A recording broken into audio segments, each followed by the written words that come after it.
You are live. Hey everyone. We are This live. is We Are Live.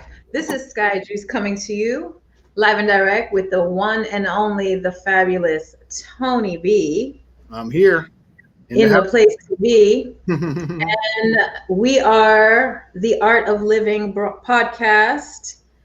And tonight we are talking about domestic violence, Yes, we are. which is prevalent around the world, and I have opinions. I'm opinionated about it. Mm-hmm. I'll let you begin. Ooh, wow.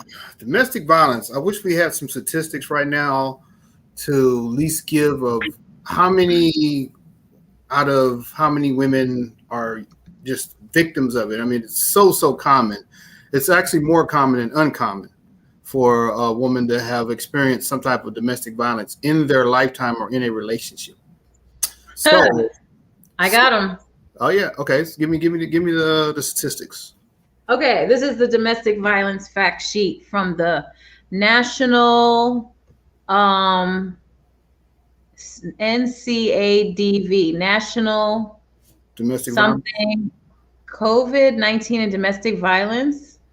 Oh yeah, because they said domestic violence went up during COVID-19 too. So that's a whole different. We can go into that. But On average, nearly 20 people per minute are physically abused by an intimate partner in the United States. During 1 year, this equates to more than 10 million women and men. 1 in 4 women and 1 in 9 men experience severe intimate partner physical violence, intimate partner contact, sexual violence, and or intimate partner stalking with impacts such as injury, fearfulness, post-traumatic stress disorder, use of victim services, contraction of sexually transmitted diseases, etc. 1 in 3 women and 1 in 4 men have experienced some form of physical violence by an intimate partner. This includes a range of behaviors: slapping, shoving, pushing, and in some cases might not be considered domestic violence. 1 in 7 women and 1 in 25 men have been injured by an intimate partner. 1 in 10 women have been raped by an intimate partner. Data is unavailable on male victims. 1 in 4 women and 1 in 7 men have been victims of severe physical violence, beating, burning, strangling by an intimate partner in their lifetime. 1 in 7 women and 1 in 18 men have been stalked by an intimate partner during their lifetime to the point in which they felt very fearful or believed that they or someone close to them would be harmed or killed. On a typical day, there are more than 20,000 phone calls placed to domestic violence hotlines nationwide. The presence of a gun in a domestic violence situation increases the risk of homicide by 500%. Intimate partner violence accounts for 15% of all violent crime. I could go on. I mean, it now, doesn't stop. now It let's doesn't stop. Let me just say it doesn't now, stop. I'm here now to let's just like, talk about. And this is only what's reported. Think about what's not reported and how high right, the numbers could be when you think about right, what's not reported. And there's always, well, not always, but there's a significant amount of men situations because a lot of men won't report that because they're embarrassed. So yeah, they'll just leave it alone. So you have yeah, that number as well. You know what I mean? And I've right. talked to somebody. The unknown. Yeah, it probably Mhm. happens a little bit more often, than it's actually reported, when it comes to men and dealing with domestic violence as well.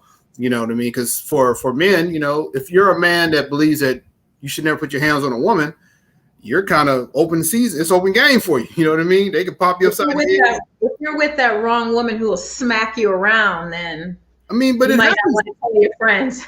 Yeah, but it happens though. It happens though. And it's not cool. Yeah, it's not cool at all, but it happens though. So, I think that being able to have the conversation and talk about it, and people feel more comfortable about it, from the male point of view and from the female point of view as well.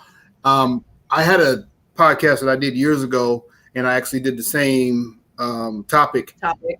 and I brought somebody on the show that was a victim of domestic violence and an advocate as well. And I remember one of the main questions I wanted to ask her was why did women that were victims of domestic violence always seem to want to protect the abuser. You see what I'm saying? Because it was, I've seen it happen a lot. You know what I mean? Oh And yeah. Definitely. Let me tell you, interestingly enough, domestic violence I was educated about it very young, being as though my grandmother was the founding member of the Women's Coalition in St. Croix in the Virgin Islands. Okay. And the Women's Coalition was a nonprofit organization that actually created programs for women for domestic violence. And at the very beginning of this organization, when they were just having meetings in like the library or whatever, they created safe houses for women. Like and it's predominantly women, right? So if a woman called this hotline for the Women's Coalition, my husband just beat me up or something terrible, and I'm scared, and I have these children, they would come like in their own personal cars and go pick up the woman and her kids and go bring them to my grandmother's house. And so I was with my grandmother when on several occasions in the middle of the night, I mean, I'd hear stuff because I would kind of wake up because I hear people crying and all this stuff. And then in the morning I'd wake up and there'd be like a whole family in the living room, or like we had a guest bedroom. And I learned about, I was hearing about it. I was very young. So I heard a lot about what was going on with domestic violence. My mom was a product of domestic violence. She was in a terribly abusive relationship, so scary that like shots were fired in the middle of the night in her bedroom. And I thought my mom was killed. Yeah. So I've had a lot of experience with domestic violence. I've even been in a very short relationship that got violent, but it went boop, like it kind of like just like woke me up like, yo, this is absolutely unacceptable, and I had to break. But I totally feel sorry for women who stay in relationships that get violent. Hey, Tafari. Yeah, read a couple of comments there because we got people. Okay. Tafari says, "Blessings, Sky Juice, Tony B, Kings and Queens. What a great topic for tonight. I'm a victim, and there are many reasons. Mine was because I wanted to maintain this family, in quotes. I tried so hard to stay for the sake of my child's happiness of having two parents. Little did I know it was a very toxic environment for her, period." Yeah. And I feel so bad for women who stay in any type of, and it really is not even the domestic violence. It's not, if by the time he hits you, he has already probably disrespected you on like many levels verbally. Yeah. Like people who are like gonna smack you around are very flippant with the mouth. They're very controlling. They'll say whatever they put you down, so there's gonna be emotional abuse before they actually put their hands on you. And I feel like women, I'm so passionate about domestic violence. I literally, this topic is really, so Thank you, Tafari. Gaslighters. They put you down. They say, well, what are you doing? Like just this, they make you want to go crazy and make you feel like you're wrong. And then all of a sudden they come knocking you out on some bullshit, smacking you or grabbing you. I've been grabbed before. I mean, and it's just like, I remember one partner I was with. Am I talking too much? No, go ahead. Okay. One partner I was with, he would swear to everything, put his hand on the Bible, what have you, that he would never hit a woman, right? And there's guys that were like, oh, I would never hit a woman. I would never put my hands on a woman, right? But they'll grab a woman, they'll hold her arm and be like, look, you're gonna listen to what I have to say. And that's not beating a woman, but it's physically assaulting a woman. That's assault still. That's what my mother even told him. My mom was like, you might not have hit my daughter, but you assaulted her, and that's illegal. That's assault, so. Another thing that I've heard. Been there. I've heard that, a lot of times women are sometimes they're building up the courage to leave the situation. No. We're not going to judge. We're just going. I know we can't go there. We're going to be understanding of what people go through, and everybody has to do everything on their time. And before this podcast is over with, or you want to do it now, let's put up the 800 number for the hotline. If anybody needs to call, Don't laugh because it's not funny. I'm not laughing. I just like how you. I like how you stay on the business. You know what I'm saying? Like let's make sure we put that number. That's why I need you. Okay. Yeah, let's put the number up. If somebody needs that, if they're not comfortable with calling that number, reach out to me. You can DM me in my inbox or whatever, and I'll do whatever I can to try to give someone information, encouragement, whatever. Scott, can they reach out to you too as well? Yes, absolutely. Yeah. So let's put these platforms out there, because you never know. Somebody could be looking at this and going through this right now and trying to figure out how they're going to get out and want somebody to talk to that's not going to be judgmental. And I promise you, I'm not going to be judgmental to whatever you might be going through. I'm here. We're going to put the number up for the 800 line for people to actually call. They just thinking about or trying to get that courage to leave that situation. You know what I mean? It's hard. It's hard that, you know, you have kids, you need somewhere to go, you got to get away. You know, there's a lot of services and resources for these people, and we want to be able to put up as many resources as we can for these women or these mothers who have this situation. I think you need to turn your. Tafari wants to join our. Tafari, you want to join our broadcast tonight? You want to be our special guest? She said I would like to call. Send her a link. How do I send her a private link? I'm not exactly sure, but I will. I can. I know how to do it. She said yes. Cool. Okay, that's cool. She's been watching us for a while. Cool. So that's pretty cool. But I have to. Let me see. I think I could do a private chat with my guest. How do I do a private chat with a guest? I don't know how to do that. Alrighty, I will just send you my email address and I'll send you the link that way. Chef.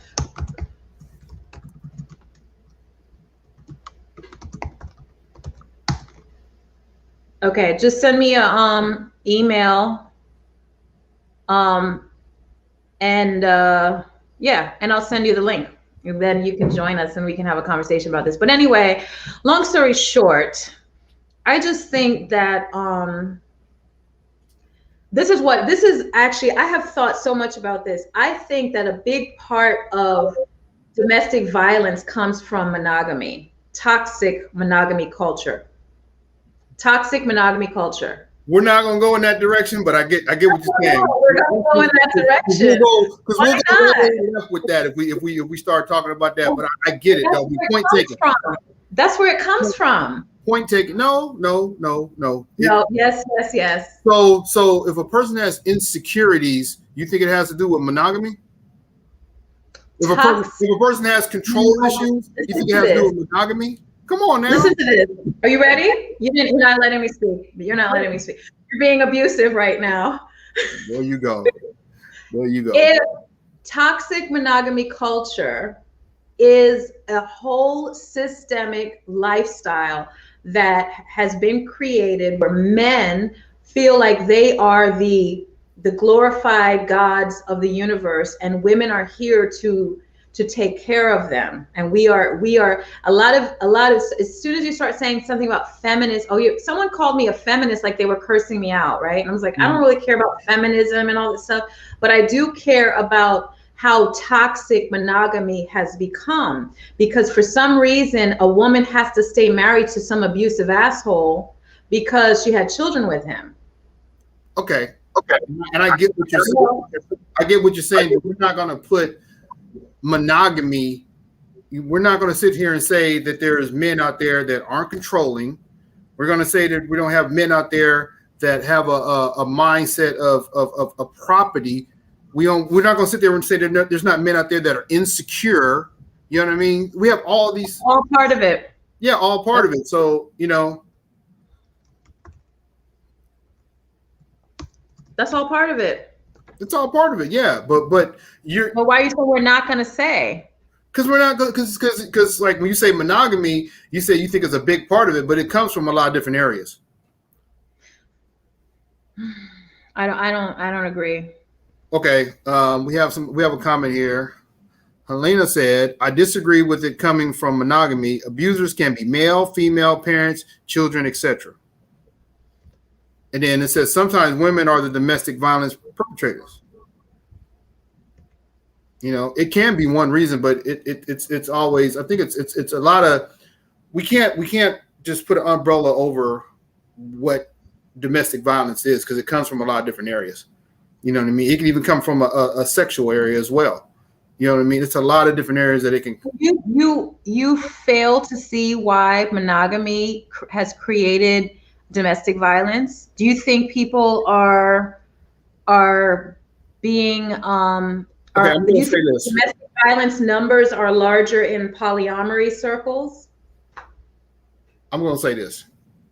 I get where you're coming from with that, but I'm not going to agree with you and say that is the sole reason why domestic violence is. Oh, I'm not saying, I didn't say that was the sole reason. I think it is the source of where it comes from. I don't think it's the only source. I think it's a lot of different sources. You don't think it's a lot of different sources? You think if that's the main source it comes from? Well, we definitely need some comments. We need some of these viewers. We got 15 viewers on here right now. Let's find out what they feel. Let's find out where is that was. Did you see? I sent her the link. Yeah, I definitely want to talk to her and find out what she believes. I'm just saying, you know. Okay, let me read this to you real quick, right? Mm-hmm. See, probably okay. Monogamy, the practice of having only one sexual and or romantic partner at a time, in itself is not a bad, lesser, or toxic structure for romantic relationships.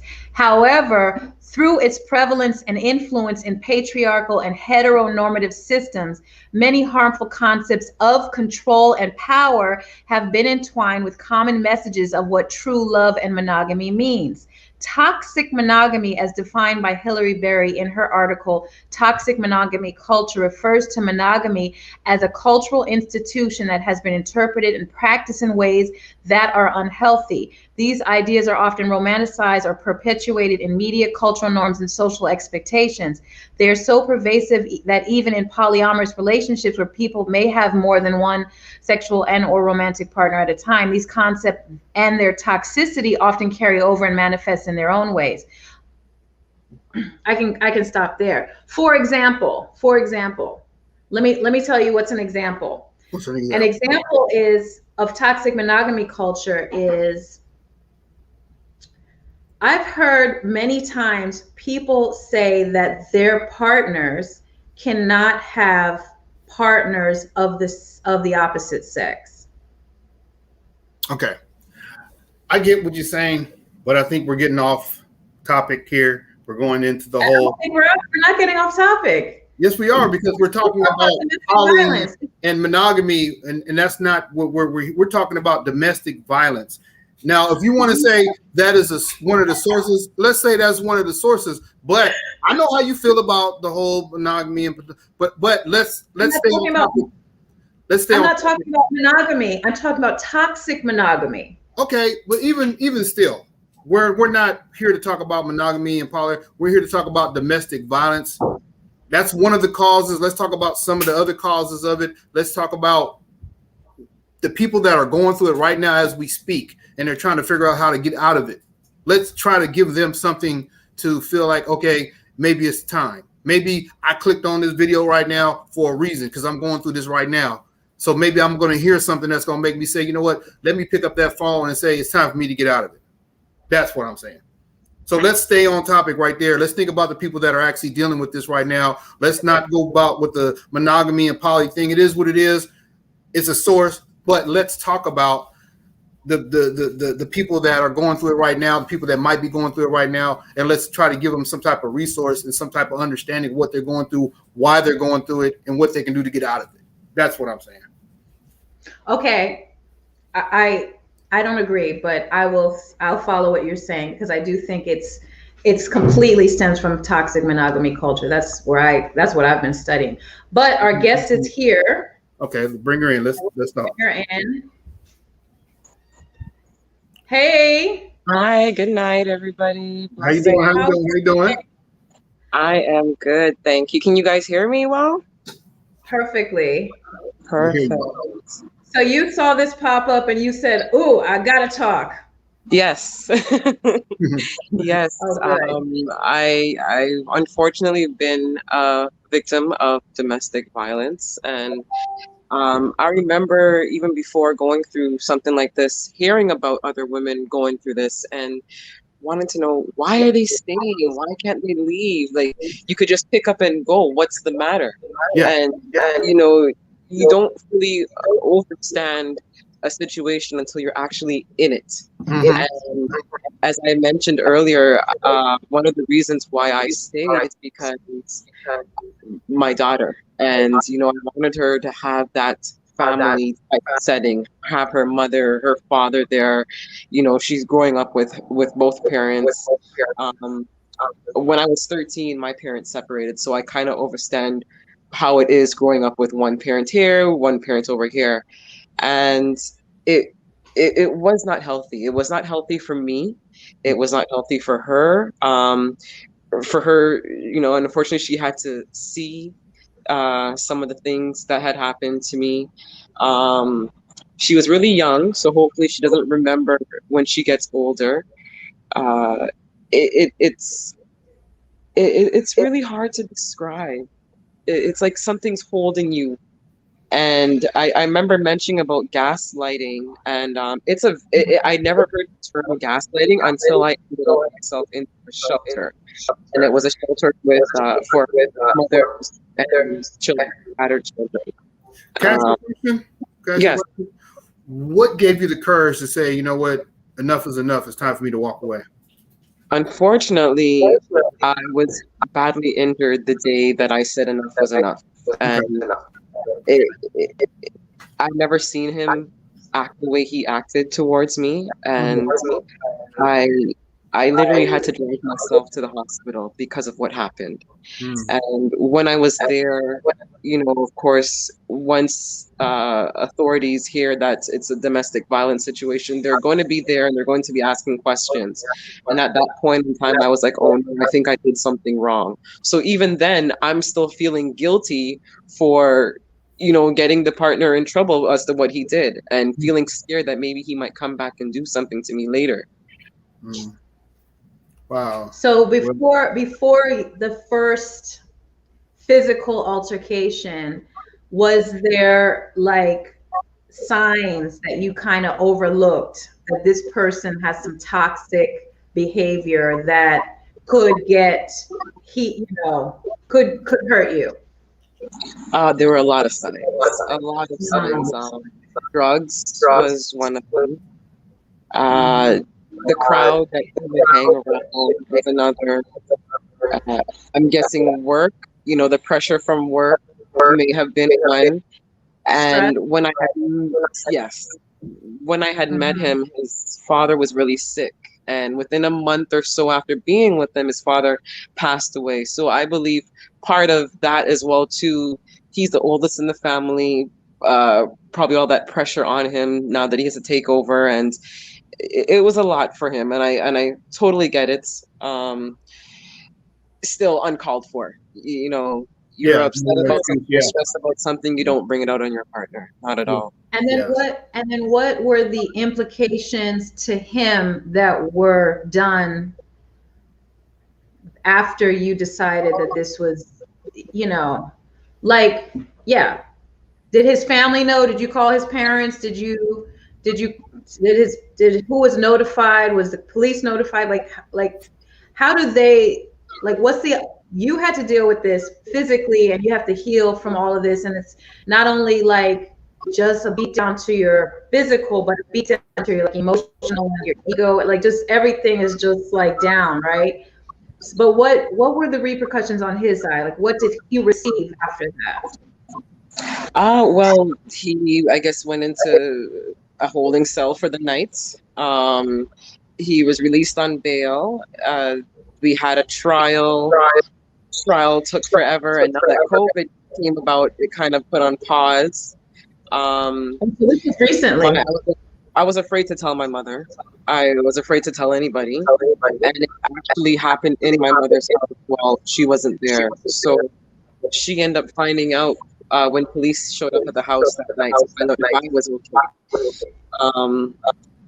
His mother speaks French, so we have a language barrier. She does understand a little bit, but she I couldn't really talk to her as well either. So I was basically on my own. The fear of talking to my mother, she's of West Indian background. They will look at these things a little different. So I was basically on my own. I really had to go through this. How would she look at it? Did she look at it like, how would she look at it differently? Well, they never went through, at least to what I believe, they never went through any domestic violence. And if so, it wasn't really talked about. It was something that was kept quiet in the house. You don't really hear about it. In this case, I guess she was shocked that it happened, and I really can't speak on how she would feel, because up to this day, I haven't really talked to her about it. Well, I'm going to say this. Thank you for coming on. Thank you for sharing your story with you. I know it takes a lot, you know what I mean, especially with being something that was just this recent, you know what I mean? So for you to be able to talk about this and come on there, I tip my hat to you. I appreciate you, sending you nothing but positive energy. Thank you. And it's probably something that you're still kind of processing right now as well. Oh yeah, the healing, I think it never really ends. I mean, you get over the big part of it. I'm over the crying, I'm over the feeling the hurt, and I feel like I'm growing every day. And I like to hear topics like this because I feel like I'm there to help other women in these situations. Absolutely. You're afraid. I'm actually helping a cousin of mine who's kind of in this situation and trying to show her, it's okay to leave. It's your first love, or you think you love this person. It's okay to leave, because your health, your strength, your happiness is what trumps anything. There's other people out there that will treat you 100% better. Absolutely. And we're not here to judge. We don't want anybody to think anybody's going to judge. We're not judging anybody. We want people to, really be able to just have the courage to say, enough is enough. I deserve better than this. I don't deserve to deal with this. Let me step away from this, Yes. Was your partner Caribbean? He's African descent. So I don't mean to be stereotypical, but you're about to be. But West Indian and African men. Okay, I can't. You don't even want me to say it, right? But so I have to rephrase. I'm from America. I'm more American men so please don't try to say it. No, I can rephrase it because I'm smart like that. Yeah, but West African men and therefore West Indies men, they have this very hierarchy way of living. They have this way where they have been taught by their fathers and their culture, and that they are the kings and the women bow down to them. That is just, I don't want to say what I was saying earlier, Tony, but this goes back to what I was saying earlier, but I won't say it for your sake, but it is true. This is part of you consider it control and insecurity, but it's cultural. This is a cultural way of. Do you not think so? I'm not from Africa.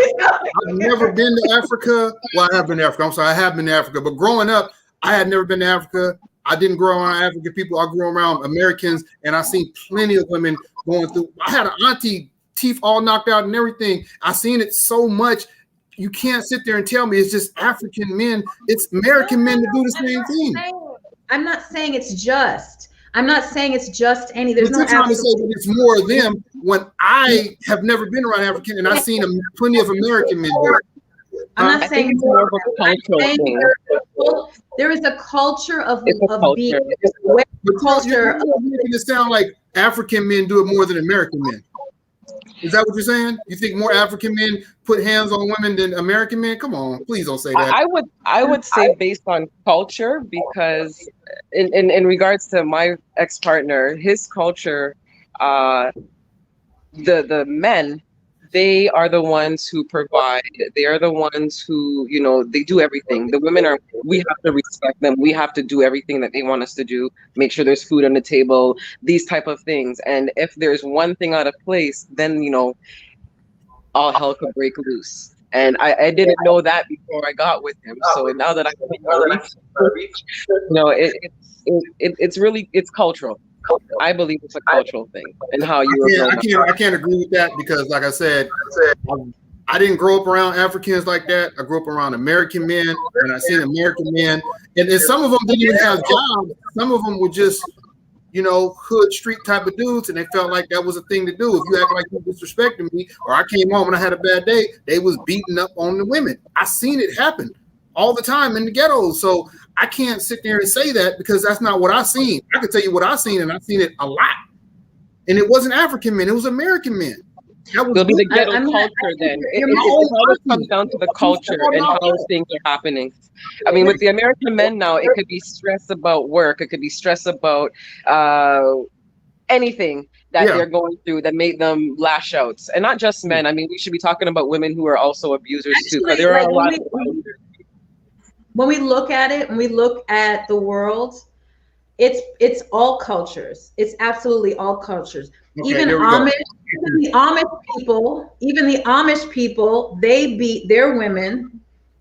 Jewish people, Hasidic Jews, those ones with the locks that come down, they beat their women regularly.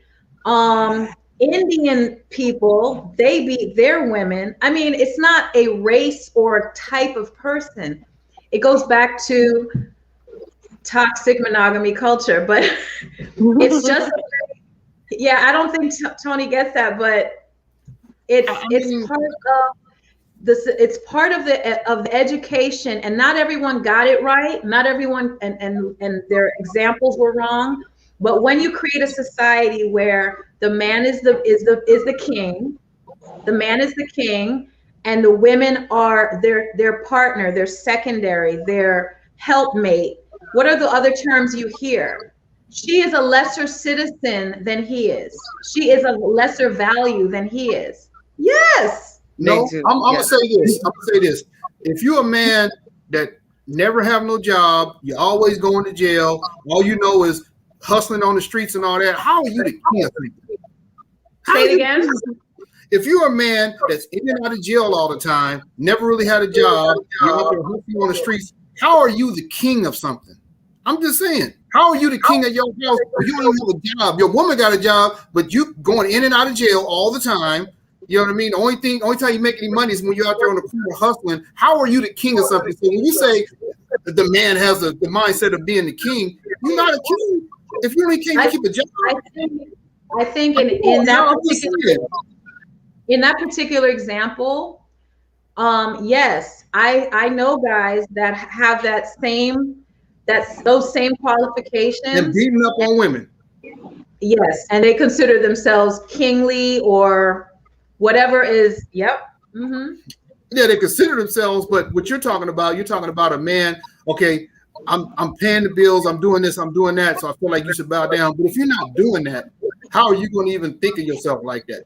You're nothing like that. There are women out here involved with men who have nothing to offer, and stay with them and get hurt by them and all. Yeah, of course there's somebody for everyone out here. Yeah, I mean, and what I'm talking about is what I seen, and it's definitely not the whole, working and I'm the king because I bring and I pay all the bills and all that. I never seen that. I seen a lot of dudes that didn't have nothing going for them, and probably some of that was an insecurity, and that's why they were whooping ass, because they felt insecure because they didn't have a job and their woman worked and they kept going in and out of jail. They didn't have any education about themselves. They couldn't do anything, so they were feeling insecure because the woman is doing things for themselves, so they beating up on her. That's a whole different from what you're talking about. But that's what I seen though. You see what I'm saying? No, I mean that's another example. Of course it is. That is, but that's rough. Anyway, Tafari, thank you for being a part of this. I don't want to keep you on here, but we're going to continue the conversation. Thank you so much. I appreciate you sending positive energy your way. Keep being strong. Thank you very much. Hopefully somebody heard this story and they're going to get some inspiration to walk away from a situation. So that's what we hope so and Gregor, absolutely. So we'll talk to you soon and stay connected. Thank you. Thank Have a blessed night. All right. And Gregor, she said, weak men beat women. Facts.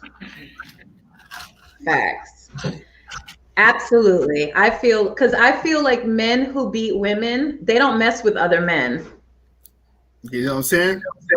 They don't mess with other men. They don't even act up around another man. But like, a lot of men who are very aggressive towards women have like an ego problem or what have you. Helena Caldwell on YouTube says, what about the other forms of domestic violence? Mental abuse, verbal abuse, sexual abuse. You know, I mean, that happens as well. Usually, if it's physical, it started emotionally or verbally. You know what I'm saying? Mm-hmm. Helena says it's not always just between partners. So you're talking about the children? Is that what you mean? When you talk about, because domestic violence, I tend to think of partners, but if you're saying it's not just between partners, what are you referring to? Like elder abuse. You know, you have kids that are beating up probably on their parents that are elderly now. They can't. That's another form of domestic violence. So yeah. There's elder abuse. I know you heard that, right? I've heard of that, but I'm saying, does that fall under the spectrum of domestic violence? Yeah. They couldn't help. Absolutely. I just consider domestic violence between partners, lovers, you know, not, you know, elder. Okay, Helena says parents and children sexually, etc. Okay, I just learned something. Okay. Hey. Okay, 5 types. I looked it up right now. Types of domestic violence and prevalence. Bullying refers to repeated victimization and physical, emotional of a person of another person, another group. Child mistreatment, community violence, domestic and intimate partner violence, school violence, sexual abuse and sexual violence, sex trafficking, teen dating violence. All of these are products of domestic violence. Yeah. Wow. That's very cool to know. Like, I just never knew that. So I am, okay, Maisha says domestic is anyone in the home. Yeah, that makes sense. Yeah. Something, violence that happens in the home. Okay. Thank you. See, that's why I'm here to learn. Yeah. Virginia Moorhead says abuse can come from learned behavior, low self-worth, and low self-esteem. Absolutely. Agreed. Okay, so I guess the question is, here we are. We figured out what this is. What are people to do if they are in these types of situations? I'll let you go first. I got an answer, but I'll let you go first.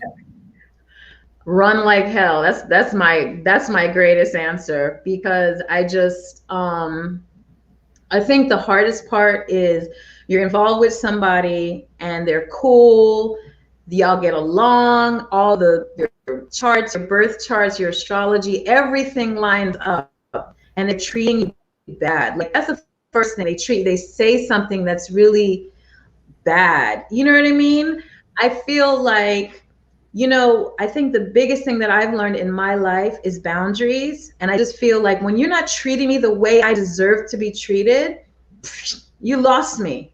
I'm out. Because I'm not going to tolerate, and I'm not only am I not going to tolerate any type of disrespect, I'm also not going to sit here and educate another grown ass adult. You know what I'm saying? Like, if someone wants to deal with, like, I don't want to have to teach you how to deal with me. I don't want to be like, well, no, you can't talk to me that way. And I'll be like, look, you're just not on my level. Peace. You know what I mean? And I don't want to have to do the guessing game and that this is how I need you to deal with me conversation.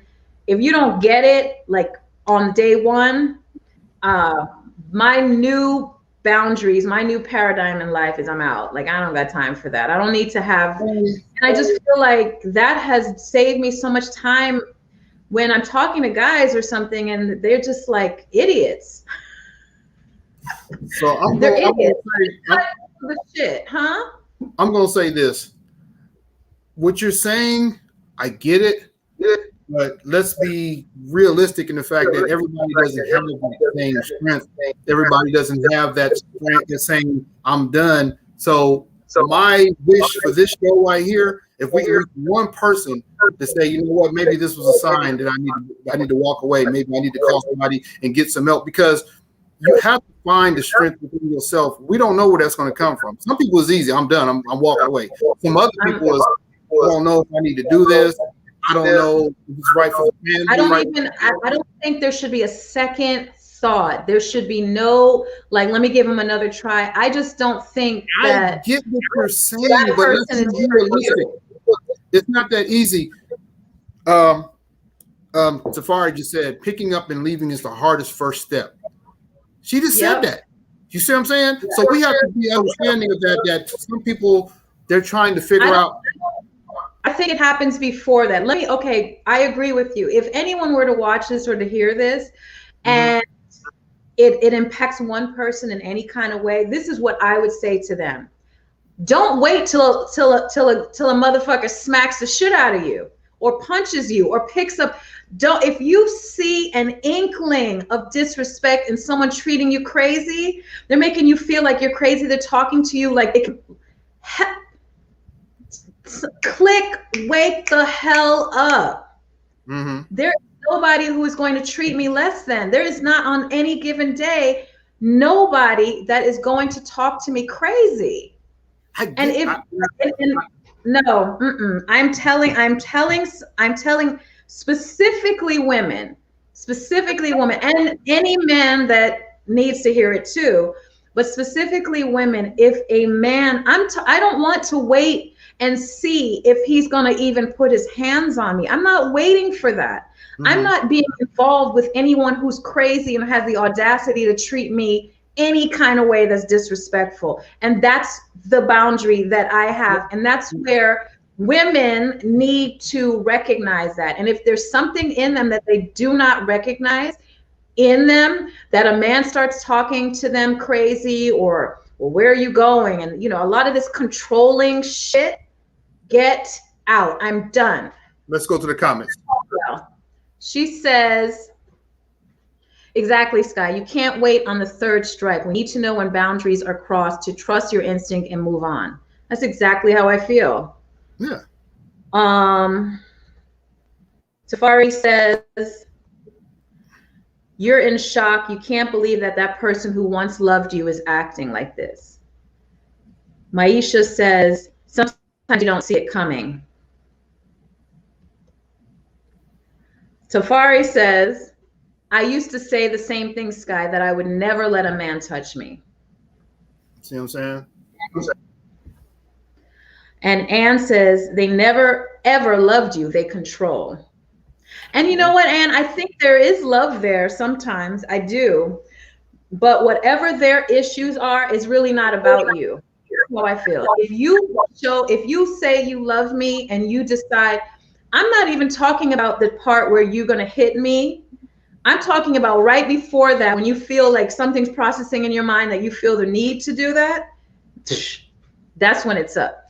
Virginia Moorhead says, growing up, my mom stayed in a physically abusive relationship for too long. I've learned that when a guy uses profanity and abusive language toward me, I cut him loose. I don't even give him a chance. I'm done.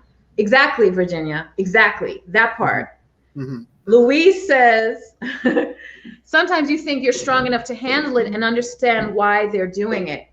I don't think that understanding why anyone has the audacity to talk to you any kind of way, because I don't even want to get to the point. I don't want any person, man or woman, to get to the point that they're involved with anyone that feels like they have rights on my body in a very negative way. Like, you don't have rights for that. And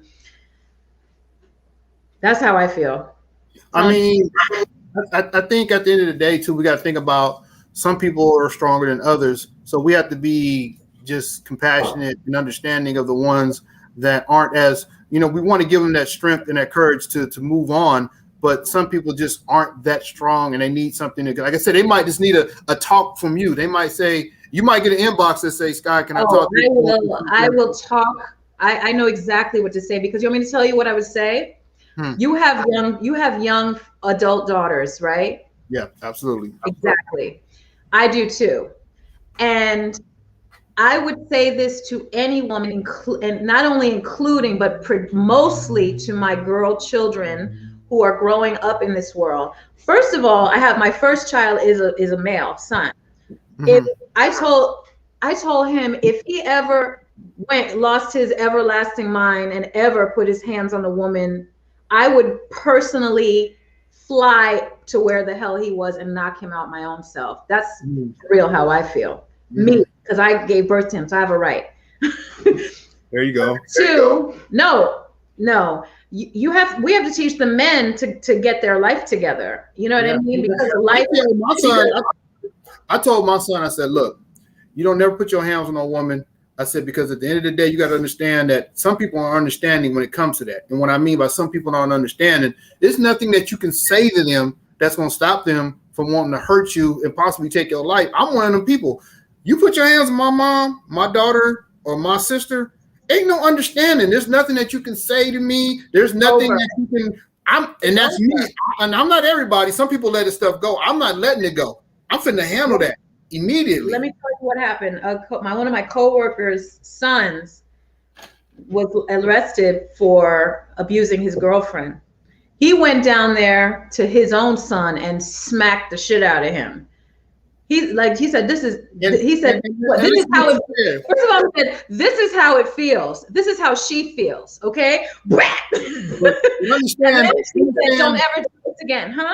Understand, he got smacked or whatever, but you can lose your life. Somebody will shoot you and not give a damn about going to jail for the rest of their life about putting your hands on their mama or their daughter. Or their sister. You see what I'm saying? Yeah. So understand that with the advice that you could be giving to somebody could be saving their life, because they think they're going to do something and nothing's going to happen, and something could happen from that. You see what I'm saying? Right. So that's the thing that I try to put out there to the men. Understand that that's not something that you can do, because certain people don't understand anything when it comes to that, and they finna come and deal with you however they need to deal with you and don't care about the consequences. So think about your life, because you putting your hands on somebody, giving them the black eye, can cause you a life. I'm just saying. Yeah. I mean, I'm Ann says that's abusive. Abuse begets abuse. I agree, but it's also protection. So the thing I was saying earlier is, first of all, teach the men, the young men, how it doesn't matter. I think women, and I can speak to this from myself specifically. I'll just speak on behalf of myself. We women can have a fast mouth, right? And I know for a fact I can tear a man down verbally, easily. Mm-hmm. And if he is not strong within himself, he can't come back at me. I've been in those kind of situations where he will be shredded to pieces just by my words. And if he's not strong enough, he will, if he doesn't walk away and cry, he might have to. That's basically what happened in my last altercation. Was he couldn't handle my mouth, so he basically tried to shut me down. And that's basically where I was, right? In terms of so women have this way of where we can be smart with our mouth, right? Mm-hmm. Mm-hmm. Regardless, what I would say to my own daughters, as I would say to any young woman who is being involved with any man who shows signs of violence, and violence from a not just a physical, but just that whole cursing you out type of thing. Like mm-hmm. Anybody who could call you a bitch and just be fuck, that whole thing. You gotta see the signs of it coming. Yeah. And I usually tend to feel that any woman who stays in a situation like that has really low self-esteem and low self-value. Like there's something wrong. And if they do, you know what? We're not judging you. We just want to give you the encouragement. That's what it is. Yeah, if that's what it is, but let's encourage these people to take that first step to walk away and to get help. There's nothing else you can do. You cannot help him or help the abuser, male, female, whatever it is. I mean, there are lesbians in relationships where one of them, they're both female or male, and they have domestic violence that way. So it's not male, female, it's one partner or the other. You know what I'm saying? Okay. Let's see. Let me back up because there's a bunch of comments here that Louise says, I wish I had men who would have stood up for me like that. I think that's a great conversation. Good men don't look the other way either when they see that shit going down. Thank you. I agree. Anne Gregor says, I understand for protection. Tafari says, you hit that on the nail. Defend himself. Yes, forgot to mention that. Tafari said, I had very low self-esteem. Maisha said, I didn't have low self-esteem. So Maisha, what happened? What was your story? Tafari said, it was like I was drained. I wasn't myself. And so Tafari, I completely get how you felt or how you're feeling. Completely. I have been there, and it takes you in such a low place. And I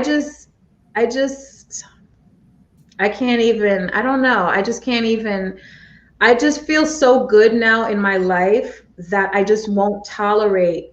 And I feel better in myself to just feel like, you know, and someone is not treating me right, just get up and like, oh, you know, you're disqualified. Maisha says, No, I was going to say, what about the ones that say, I'm sorry, I'll never do it again? Oh, the guys or the abuser? Yeah.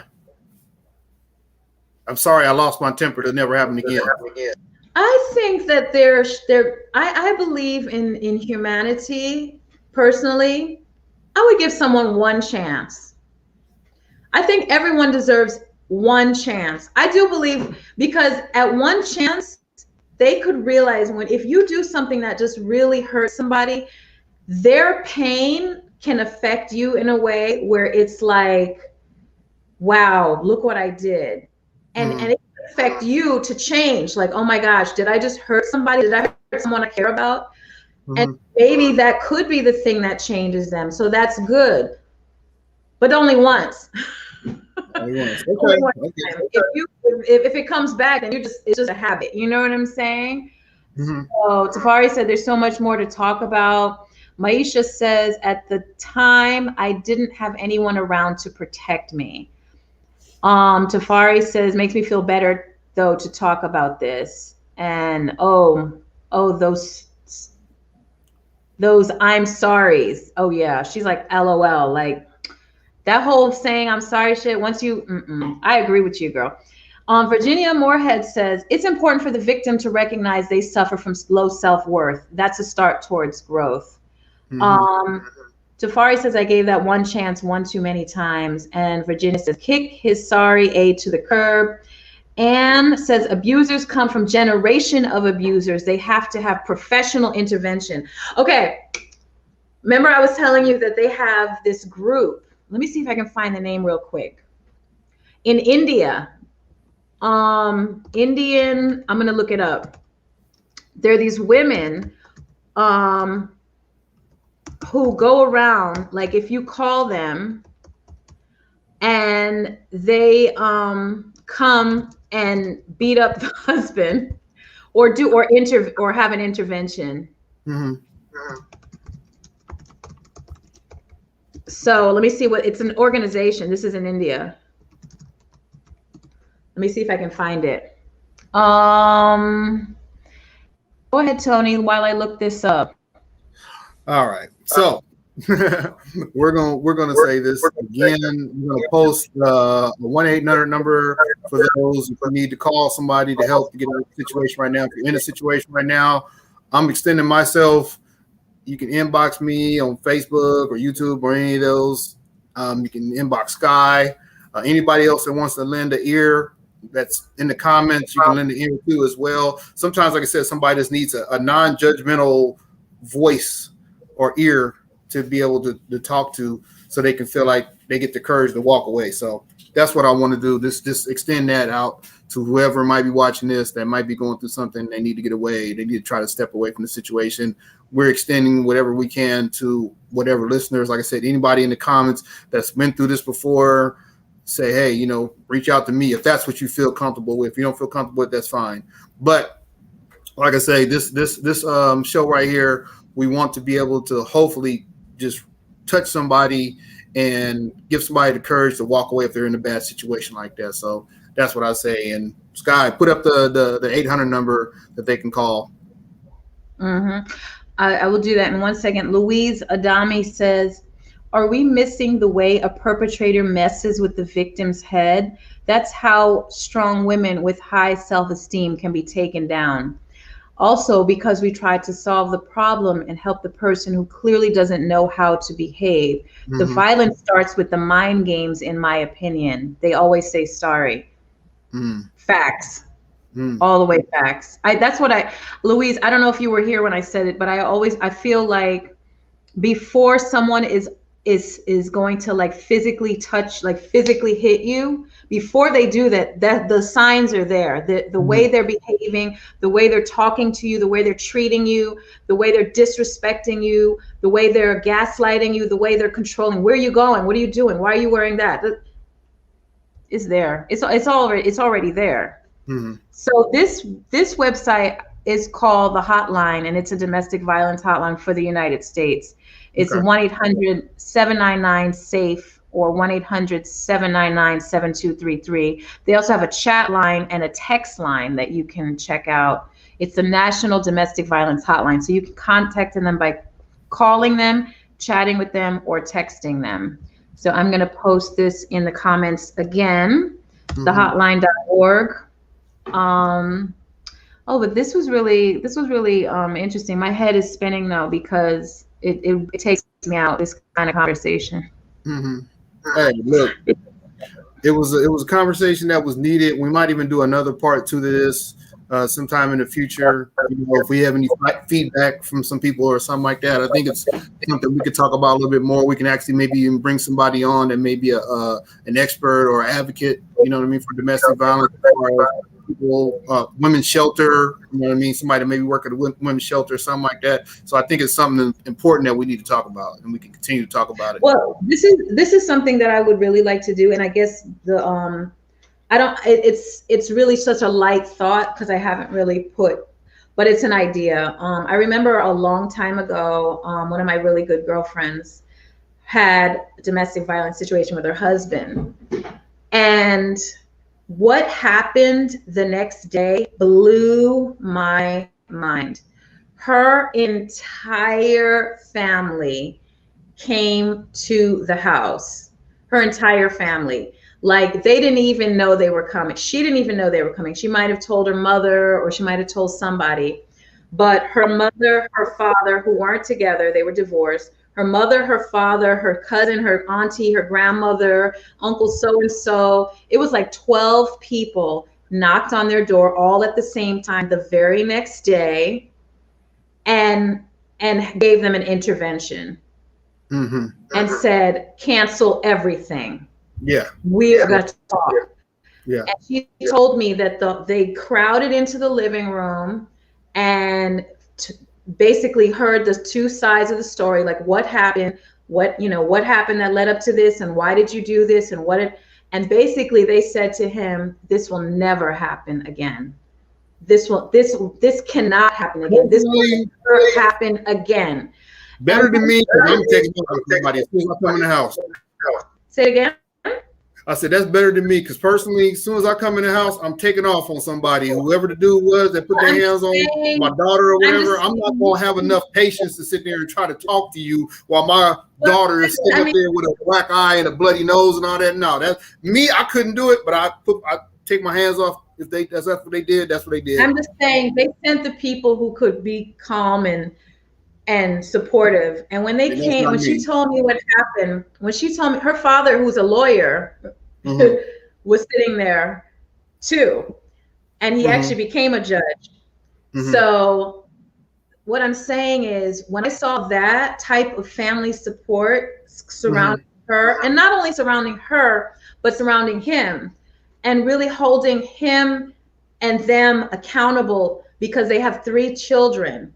And it just lit my whole life up, because I was like Tafari mentioned, like I think Maisha mentioned, it's really embarrassing. It's really, it's hard to go through that. You know what I'm saying? It's hard to go through that. And a lot of times the reason why you feel so beat down is because there's no one there for you. You know what I mean?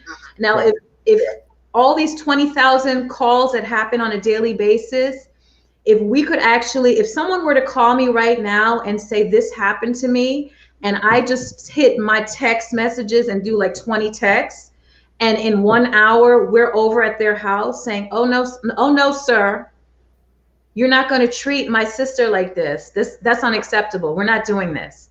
And get it into a place where you give them one chance. Give people one chance. Like, you're going to get your life together and get this shit together. This is not going to happen. We're going to surround you with love, and we're going to support you, and we're going to help you work through this the best we can. But you are not going to be beating down anyone, because I think Tafari mentioned it, specifically men, they have so much to deal with. There's so much stress. There's so much aggravation. There's so much frustration, money, finance, family. All these things are on them. And sometimes I guess that is an outlet for them, you know? And then all you have to do, especially me, my mouth is fast. I just say that one thing and he might drop a whole bomb on me, and it's happened already. So, and that could be that one last thing that I said that was the wrong thing to say. Yeah. You get what I'm saying? I get what you're saying. Yeah. Anne says, because a lot of times the victim hides from shame and allows the beatings. Family does not know a lot of times. I got some stories about a couple of women I know that were beaten up. One woman friend of mine, she was beaten up by her husband so bad, and she couldn't even tell her parents. She was so, like, what is the word for, like, you're so sad, like just despair. Like, she was on the floor in the kitchen bleeding for 2 days.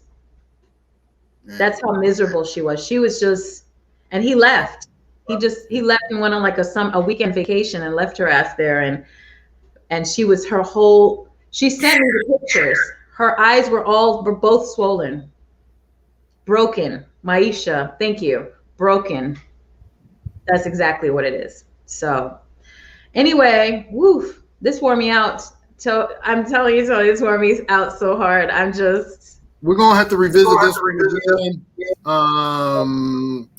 Tafari said she would love to participate in a woman's shelter talk. So we talk about a shelter and just, resources and stuff like that. Maybe even have, like I said, someone come on that works in that area that can give some more information and give some more insight and some more resources. We only gave certain resources, but like I said, sometimes I know I know somebody personally that was trying to get away from a situation, and there was a place that they would go where they would take families in, and they wouldn't let anybody else come in so they'll feel protected, and they would be protected so nobody can come and do whatever we're going to do. So, we're going to definitely do that on another show. We're going to bring somebody in. And I think another thing that probably should happen to men who are, and not just men, once I keep saying men, but abusers who abuse, I feel that they should be publicly shamed, because I feel like, what is going to take that person out of their ways? How is that person going to really change? And a lot of this is so hidden and underground, that they need to be.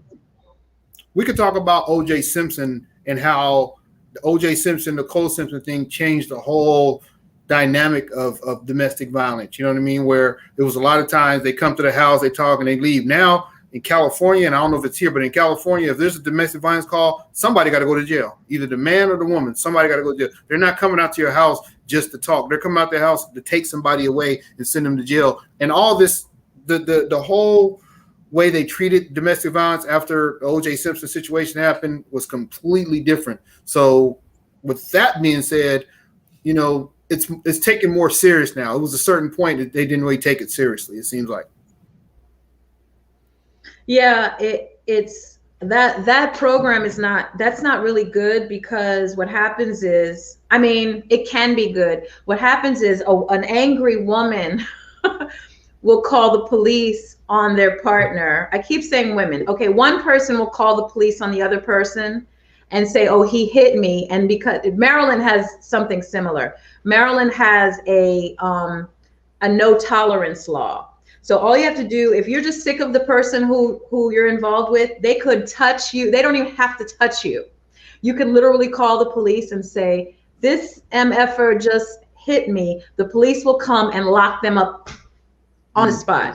Mm-hmm. That's what they do. And it's just like, it ruins people's lives. You know, like imagine you have to go to work and all these things. We have comments here too that, you know, people are saying that we should continue this topic. They have people that should hear this. So we definitely got to do this again. We have to, maybe in a couple of weeks, you know, bring some people on that we could probably get to come and talk about it. Because like I said, I think it's helpful for some of the viewers saying that they have people that probably need to hear this, you know? Yeah. So far as it's not only the shame, sometimes you just don't want people to have pity over you. Yeah. Why we hide from family. There are programs for abusers set by the Canadian government. Not sure how effective they are, though. Louise says, now we're talking in that space. I felt so ashamed that I had let this happen to me. It's just, Louise also said earlier, that story made me cry. This is what should happen. Everyone needs to help, and they know this is happening. If anyone is going through this right now, keep asking for help. You need it. I just can't. But I do think that a lot of the abusers are hurt. They're already hurt, and they probably don't have an outlet. And you know, but it's just never gonna work. If you know, I remember there's this guy on Facebook who was an abuser, and I can tell he was an abuser from the language he spoke. He literally abused a woman on his Facebook page by in the comments section, right? In the comments section, I could tell the way he talked to her in writing was abusive. I could tell, right? So I had to, she didn't say anything, right? Like she didn't come back. So I had to come back for her and be like, well, how are you talking to a woman you don't even know in that manner on a post, right? Like, how are you doing that, right? Like, who the hell are you, right? So anyway, long story short, I went up to a wedding in Baltimore, like a couple months later, and a Facebook friend was like, "Hey, you're Sky, da da da," and I'm such and such, and she was telling me, and I was like, yeah. She's like, do you know such and such, the same guy? I was like, oh yeah, I used to follow him, but I don't follow him anymore because he's whack. And she said, yeah, I used to be with him, and I was like, really? I was like, oh, I didn't know who his partner was. And she said, yeah, but he beat the hell out of me, and I had to get out of that relationship. And I was like, she confirmed what I saw in writing. Like, she confirmed in my mind, just from the way his interaction was and how he would be very flippant with women he didn't even know. I knew he had some abusive tendencies. And when she told me that at the wedding, I was like, girl, let me tell you, I told her the same story. Like, he was talking to this woman like she was nothing, and I had to defend her. And I deleted him after that because I was like, I can't be around that kind of energy. And as soon as you say that, I'm like, I already knew that. I just knew he was that kind of guy. Anyway, I'm glad she didn't stay with him. That's basically what I'm saying. So, wow. yeah, wow. So we've overextended our time, but it's all good. It's all good. Good topic. Like I said, we're gonna revisit this again. We're gonna bring some more people on here that, like I said, we definitely need to bring some people on here with resources. Resources is love, babe. We need our families to wake up. You know, I'm gonna tell you one more thing that was very hurtful to me in my life that I will never forget this. And I even told my children this recently. Is I had a domestic situation where I was pregnant, and I was about big belly pregnant. So I don't know, 7 to 9 months, around that time. I don't know, big belly. And my partner pushed me down onto the ground because I said something, you know. I don't even remember what I said. I don't even remember what I said. With your sharp mouth. So with your sharp mouth. Pushed me down, pregnant, and stepped with his whole foot on my neck. Damn. And that wasn't the last. I didn't even leave at that point. So wow. That's where I was in my life, right? Mm-hmm. But the hurtful part wasn't that. The hurtful part was my uncle said to me, sometimes you women need to learn how to shut your mouth. Wow. So basically he was justifying anything going on, anything happening to me physically, only if I would just shut up and not say anything and not be the loudmouth and the, you know, he just said, and I'll never forget that to this day. And I just felt like that was so, you know, that was so horrible to say, and to even think that I could be mistreated based on the fact that I have, you know, I'm a boisterous woman and I can say what Safari says, I was 6 months pregnant, was pushed down, but I pulled him down with me. I was told the same thing too. So there you go. Never again, though, I'm telling you. Never again. If I had to go through some of the bullshit that I went through with men and that kind of thing, I just hope no woman, specifically my daughters, but no woman has to ever deal with that kind of brutality, because it doesn't make sense. And I can't even believe this is a love relationship. You get what I'm saying? Like, how can this be a whole love relationship? But anyway. Yeah. Look, like I said, part 2. We need to do part 2 on this. You know, we might even make this an ongoing thing just so we can just, you know, help people. Yeah, help people and to give back, you know what I mean? And that could be part of, you know, our show as far as helping out with the domestic violence and help people with resources and just help them to get to that point. So we'll I would like to interview a man. I keep saying a man. I'm sorry, you guys. I would like to interview a person who has hit their loved one, if they're brave enough to, because I got questions. Yeah, that'd be kind of deep. I mean, you know, we can find somebody that wants to come. We can do it. We can do it. Yeah. So we'll see. So have you ever hit a woman, Tony? Nope. I've defended myself, man. Okay. A woman has hit you? Woman has hit me and they got choked out. Well, you know, I feel like women who hit men better watch out, because he could hit back. So I'm not gonna hit you back, but I will cut your wind off. I can't laugh. I'm just saying, like, I'm not gonna hit you, but I'm going to catch your wind off. You're gonna pass out, and I'm gonna be gone when you wake up. That's it. Because you're not gonna sit there and just beat me up. And I'm not going to hit you back, but I am going to, because if I try to hold you in restraint, I ain't going to do nothing but piss you off more. I'm just saying. We can edit this part. I don't hit men. I just will never hit a man in my life. I piss you off hard enough. You just want to hit him upside the head with something. Just grab the nearest thing. I've hit one man in my life, but he robbed me, right? And I got him back. So it was justified, you know what I mean? But I won't hit a man for no reason, ever. I might shoot him, but Hey, gotta do what you gotta do.